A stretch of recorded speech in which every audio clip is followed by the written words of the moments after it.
Bonjour et bienvenue à un nouveau Zoom sur Comptalia. Nous allons évoquer aujourd'hui une décision de la Cour de cassation qui amène une interprétation intéressante de la notion de durée maximale hebdomadaire de travail. Dans cette affaire, une société de sécurité a licencié l'un de ses agents pour faute grave après que celui-ci eût été retrouvé endormi à son poste de travail. Celui-ci avait alors saisi le Conseil des prud'hommes pour obtenir des dommages-intérêts en raison d'une part d'un défaut de cause réelle et sérieuse dans le cadre de son licenciement et d'autre part de la dépassement de la durée maximale hebdomadaire. Dans le cadre de notre présentation, nous n'allons pas nous arrêter particulièrement sur la notion de licenciement sans cause réelle et sérieuse. De toute façon, elle a été évacuée assez rapidement par les différents juges qui ont été amenés à connaître cette affaire. D'accord? Et on va se concentrer plus particulièrement sur la notion de durée maximale hebdomadaire du travail.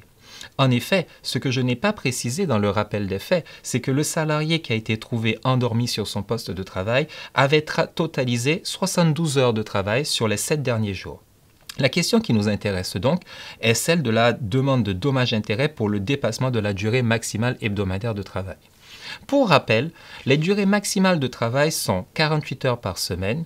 Dans le vocabulaire courant, le fait pour nous de dire 35 heures, c'est plutôt le seuil de déclenchement des heures supplémentaires, mais la durée maximale de travail sur une semaine, c'est donc 48 heures.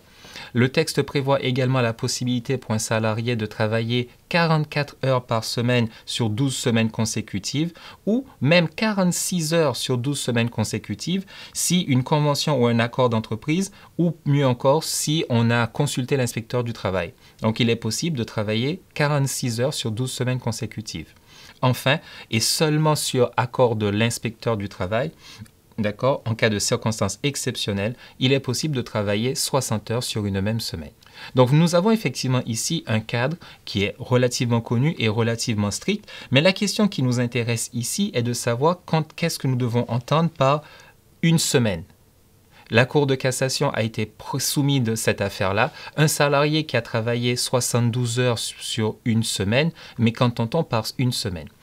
En effet, dans le cadre de ce litige, la question s'est justement posée parce que les 72 heures de travail ont été effectuées, ont été réalisées du mercredi au mardi. De sorte que sur 7 jours de travail, le temps de travail que je viens de vous citer était très largement dépassé.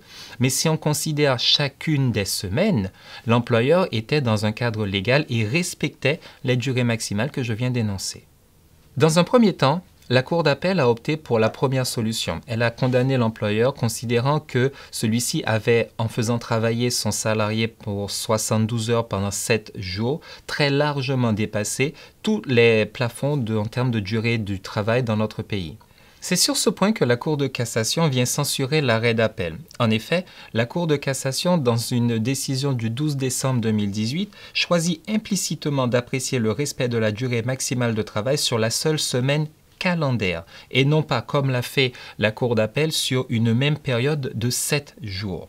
Cette décision de la Cour de cassation offre malgré tout une certaine souplesse aux employeurs puisque dans le cas d'espèce, si on considère la première semaine, celle qui va donc du mercredi au dimanche et une deuxième semaine, les 2 jours lundi-mardi, l'employeur aura respecté les durées maximales de travail, à savoir 48 heures maximum ou 44 heures ou 46 heures en fonction des accords ou des conventions sur 12 semaines consécutives. La Cour de cassation justifie sa décision par le fait que le Code du travail interdit par ailleurs de faire travailler un salarié plus de 44 heures, sauf convention particulière, sur une même période de 12 semaines. Ce deuxième verrou, celui de la durée maximale hebdomadaire moyenne, permet donc de poser une limite aux entreprises qui seraient tentées à la lecture de cet arrêt d'optimiser le décompte sur la semaine calendaire.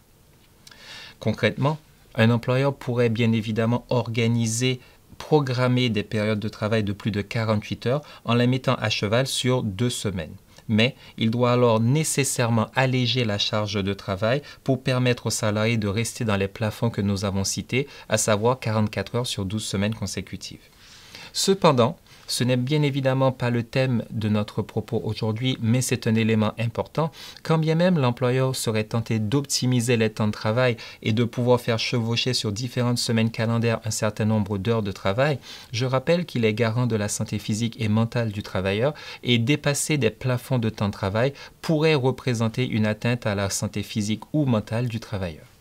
Je vous remercie pour votre attention et je vous dis à très bientôt pour un nouveau Zoom sur Comptalia.